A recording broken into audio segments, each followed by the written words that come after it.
Kami dari kelompok 4 ingin mempresentasikan materi tentang memori eksternal. Sebelum ke pembahasan, saya akan melakukan perkenalan terlebih dahulu. Saya sendiri sebagai moderator Dwi Prayogo dan anggota yang lainnya ada Abdul Hakim Hatta Laksana, Andi Saputro, Arman Fadila, Fahad Nahdi, Galih Ramadan, Jolanto Agus Prabowo, Khairul Arifian, Angka Nyoman, dan Rizky Ananda. Langsung saja pada slide pertama akan dijelaskan oleh Galih Ramadan. Baik, mari kita langsung masuk ke pembahasannya. Sebelum itu, apa itu memori eksternal? Memori eksternal adalah memori yang berfungsi sebagai perangkat tambahan atau pendukung dari komputer, seperti halnya untuk menyimpan data file dan juga data OS dari komputer. Berbeda dengan memori internal yang terintegrasi dengan prosesor saat komputer hidup, memori eksternal ini dapat melakukan penyimpanan secara terpisah dari prosesor. Contoh dari memori eksternal antara lain seperti hard disk, SSD, flash disk, floppy disk, dan memory card. Selanjutnya untuk slide kedua akan dijelaskan oleh Rizky Ananda. Baik, terima kasih moderator. Ya, kali ini di slide ini saya akan membahas tentang hard disk Toshiba MG09. Hard disk MG09 series merupakan produk yang baru-baru ini dikeluarkan oleh Toshiba. Hard disk ini memajukan kepadatan rekaman magnetik konvensional CMR hingga 2 TB per second, sehingga mempunyai penyimpanan sebesar 18 TB. Seri MG09 ini menggambarkan komitmen Toshiba untuk memajukan desain hard disk guna memenuhi kebutuhan yang terus berkembang akan perangkat penyimpanan di server skala cloud.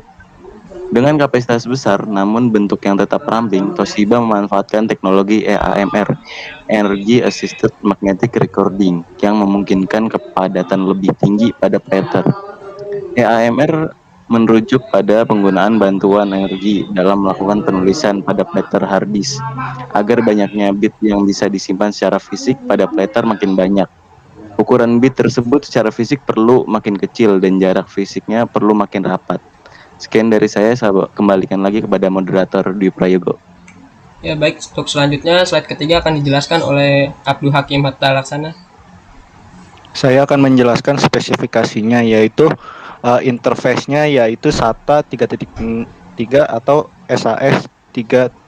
Interface adalah antarmuka hard disk, koneksi antara hard disk dan sistem host. Nah, dan selanjutnya itu capacity, yaitu kapasitasnya sebesar 18 TB dan kecepatan interface-nya itu 1,5 GB per second sampai 12 GB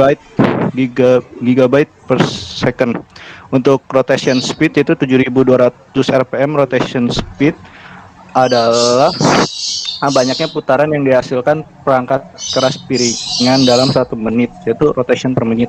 Dan buffer size-nya yaitu 512 MB, yaitu daerah memori yang menyimpan data ketika data tersebut ditransfer antara 2 perangkat atau antara sebuah perangkat dan sebuah aplikasi. Dan yang terakhir yaitu max sustained data transfer speed, yaitu 268 MB per second, yaitu kecepatan rata-rata transfer data hard disk yang akan berjalan dalam periode waktu yang lama. Terima kasih. Selanjutnya saya akan kembalikan kepada moderator.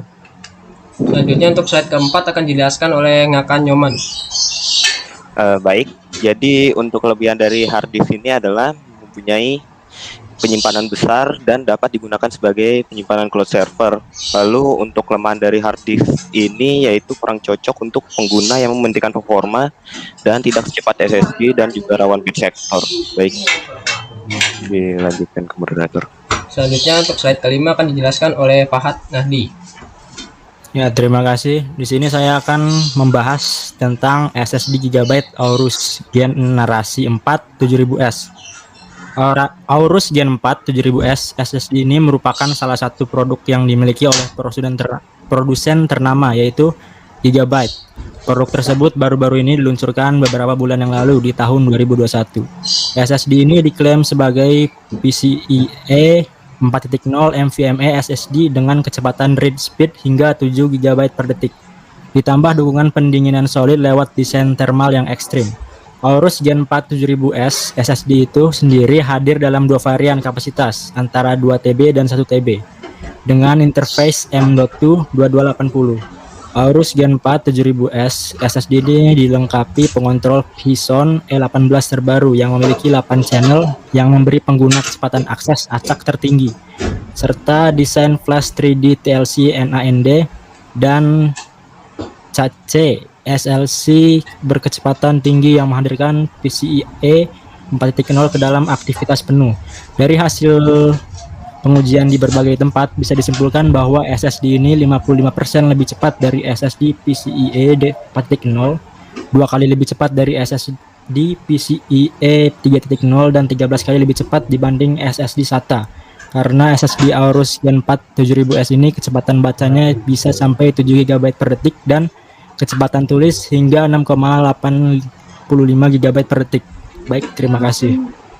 Untuk selanjutnya slide ke-6 akan dijelaskan oleh Julianto Agus Prabowo. Ya, jadi spesifikasi dari SSD Gigabyte Aorus Gen 4 7000OS ini memiliki interface PCI Express 4.0 x 4 NVMe 1.4 form factor M.2 2280. Total kapasitasnya 1 TB atau 2 TB dengan NAND 3D TLC NAND flash, external DDR cache DDR4 2 GB. Sequential read speednya mencapai 7000 MB per second dan sequential write speednya mencapai 6850 MB per second dengan dimensi 80,5 kali 11,4 kali 23,5 mm.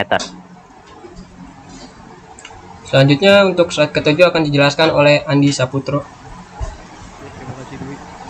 Di sini saya akan membahas kelebihan SSD ini.